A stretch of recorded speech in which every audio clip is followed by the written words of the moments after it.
Fantastic Friday! How we doing, guys? Moving the chains. Back at it again. Got me feeling nicely. We got college football. We got NFL back at it. Woo! Let's go. It's Friday, people. It's the weekend. Time to party. Woo! America! Woo! So, got a lot of stuff to break down today. So, Cowboys, Micah Parsons, that whole bullshit shenanigans. I'm going to talk about the NFC East division, where I had it last year, where I think now. So I want to start off with this. So Micah Parsons, the really good, kind of overrated pass rusher, in my opinion, for the Dallas Cowboys, decided today that he's requesting a trade, and there has not been any significant moving forward pieces to getting his contract done. I was thinking that Jerry Jones is probably going to pull what he always does, which is just wait till the last minute and piss a lot of people off, have it be a distraction until the season starts, and then that's going to happen. He's probably going to do it. And now Micah today, I saw on NFL Live at the gym today that he wants completely out. He wants completely out of Dallas, and he wants the biggest contract possible. Would I give it to him? No. Because as I've said before, and I heard Coward say this, and I heard Middlecoff say this, in my eyes, I think he's a splash player. Okay? I think that's the best way to describe Micah Parsons. He's a good player. I'm not disputing that he's not. Okay? The best pass rushers in football, he's in there. Now, he's not a Max Crosby. He's not a Trey Hendrickson. He's not a TJ Watt. He's not even a Myles Garrett. But he's a good player. But he's a splash player, right? He's kind of a bully. Like, picks on the average kids. When it going gets tough, when he plays the Niners, when he plays the Packers, when he plays the Ravens, the big boys, the Bills, he gets pushed around. We saw it against the Ravens last year at home. We saw it in that playoff game 2 years ago at home, and they were down 27-0 to the Green Bay Packers. So, I do like Micah Parsons a lot. I think he's a good player. I wish stay a little bit off the podcasting and do that in the offseason when you kind of can do that instead of going on after every game. But that's playing for the Cowboys, what you do. Jerry wants that, and Jerry endorses that. And I'll get Jerry Jones in a second because I've been very disgusted with what he's been doing. But what I'm going to talk about, the disgusting part of it for me, is why does Jerry do this? And there's a reason that the Cowboys, in the 30 years, have not been an NFC Championship game. Sorry, what? 30 years. There's been 16 NFC teams. The crappy Cardinals, the Panthers, the Falcons, the Vikings, the Lions, Redskins, Commanders, the Buccaneers, the Saints, Seahawks, Niners, Rams. They've all been, except the Cowboys. And I know why. Because it's Bucks and starts with one guy, and that's Jerry fucking Jones. And I've been saying this for the longest time. They are turning into the Raiders. Near the end with Al Davis. I've been saying that, and it stays true. And I kind of laughed today when Jerry got asked, are you going to take any power away? No, I'm good. Oh, you're good, Jerry? Okay, how have your drafts been? You're non-existent free agency. You don't go get any big elite players. Yeah, results have been good. The term was, we're good. Not now. And I just, and Troy Aikman said this, and I think, I respect the hell out of Troy Aikman. Listen, we could say what we want about him as a quarterback, but Troy Aikman's always been authentic and always been real, and I've had respect for him for that. He kind of said it too, like, who's going to take the reign and say to Jerry, you know what, enough's enough. It's time. Stop talking, Jerry. Like, let's do something different. We need new eyes. That's why I think the Cowboys have been kind of where they've been. I think they're too reliant on they're so insular, they don't have a nice, like a fresh set of eyes to kind of help, right? I don't know if the Raiders are going to be good this year. I hope we are. I'm a fan. But I know deep down, like, we got different people in there, kind of different fresh set of eyes, like, not all, like, Mark Davis's buddies. Like, I kind of see a good vision. I don't see that with the Cowboys. And Brian Schottenheimer may be a nice guy. And he's been a bounce-around league coordinator guy, and you know, I was hearing today, Jerry, if there was other coaches that he wanted to go to other jobs. No, Jerry was the only one that offered him one. And nobody would offer Brian Schottenheimer a job if it was on the open market tomorrow. Nobody would. So I just think, to me, Dallas is what they've been for the last 18 years of my life. Talented but stupid. They can't get out of their own way. And, I go back to the '07 playoffs when they played the Giants. That team was stacked, 19 Pro Bowlers. I think the most in NFL history. I think the Ravens, 2019 when Lamar won MVP and they got beat at home by the Titans, that team was tied for it in NFL history. It's the same thing with the Cowboys. So until I see otherwise, until I see different results, it's insanity. And I just feel like you're bringing distractions that don't need to be there.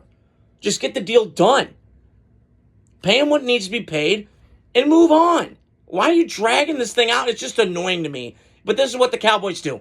And it's a shame, but this is just what's going to happen until Jerry Jones passes away and somebody else runs it and makes it better. Because I don't see anything, anytime, anything improving until then. So, and I also wanted to bring up the Micah Parsons things because I saw an interesting point. So, Matt Eberflus was in Chicago, as all my Bears fans know. All my Chicago family, Matt Schiffler, you guys, are Bear fans. I got family in Chicago. I saw a stat today. I think Courtney Cronin was talking about it she covers the Bears. She was on NFL Live today. I found this fascinating. So if the Cowboys were to trade Micah Parsons, they have one great pass rusher on that roster. Now, Overshown I love. He's a big, tall, freakish guy on the other side of Micah Parsons.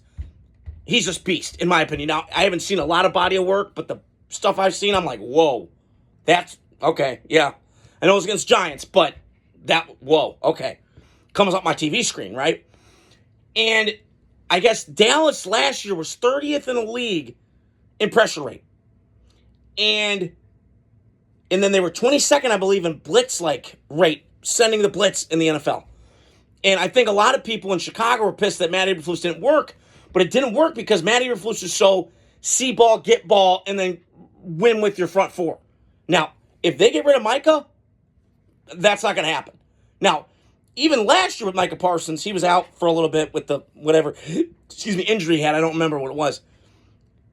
Now, what guy do you have that's going to scream like I got to stay up at night for the Cowboys on defense? And if I'm Matt Eberflus, I'm heated right now. I walk up to Jerry Jones' office and say, do not trade this fucking guy. Please don't. So, time will tell. We shall see, but it's going to be a very fascinating couple days. And Hall of Fame game was last night. Football is finally back. Let's go. So I want to touch on today the NFC East predictions. Last year, I was almost right on the money. I had Eagles, Cowboys, Redskins, Giants. Obviously, near the end of the year, it was Eagles, Redskins. They played the NFC Championship game. Giants were fourth. Obviously, they had a lot of issues last year. And then Dallas was third.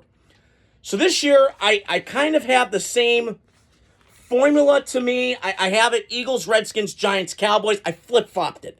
So I did. The reason why the Eagles are the best roster in the division, no doubt about it. Stacked everywhere. Howie Roseman's done an incredible job at GM. Matt Hyman knows this better than anybody. The Redskins, listen, Kevin Kleiner knows this. I'm giving a shout out to you, buddy. The biggest Redskins fan I know. Now, we got to see what the Terry McLaurin thing, because if he's gone, I don't know what they do. Because he already lost Dwamie Brown to the Jaguars. They don't have much depth at that receiver position. So, I believe they're going to get that done. Kind of like the Dallas thing. It's kind of dragging on. You got to get it done before soon.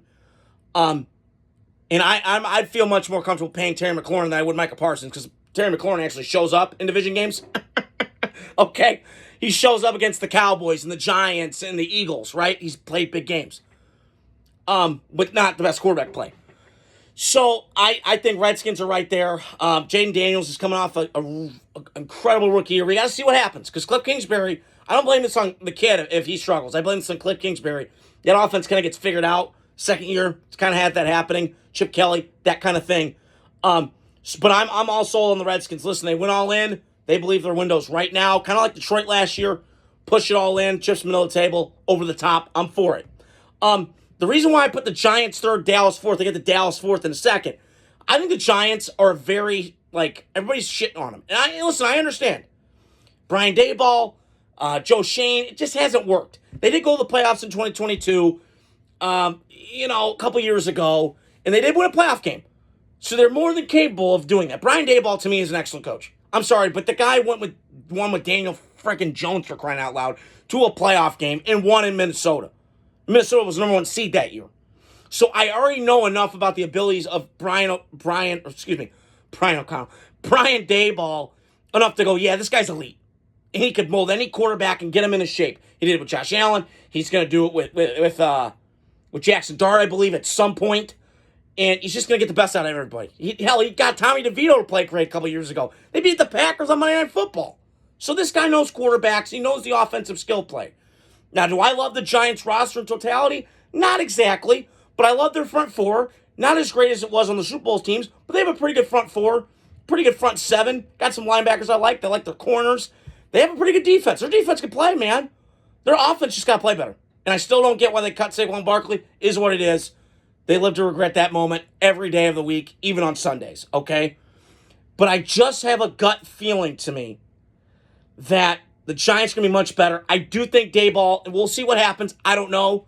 But my gut is they keep their job. If I was the Giants, I would keep Daboll, fire Shane, bring a new GM in. Because that's, to me, what I would do. But it did make sense that both those guys are still there because they came in at the same timeline.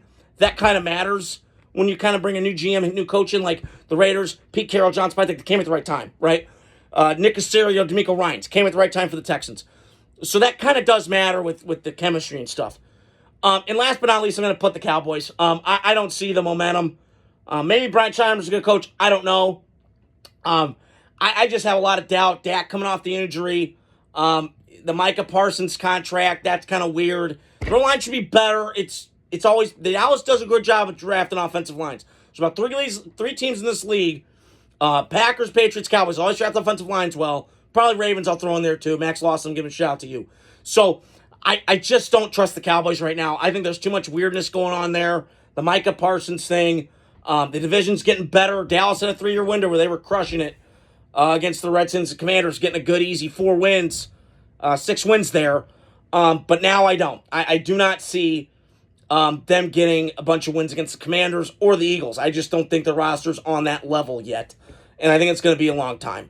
So that's all I want to talk about tonight. I hope you guys are doing well. Stay tuned. Got a lot more juicy stuff coming up in terms of football, in terms of stuff coming up. Adios. Fantastic Friday. Godspeed.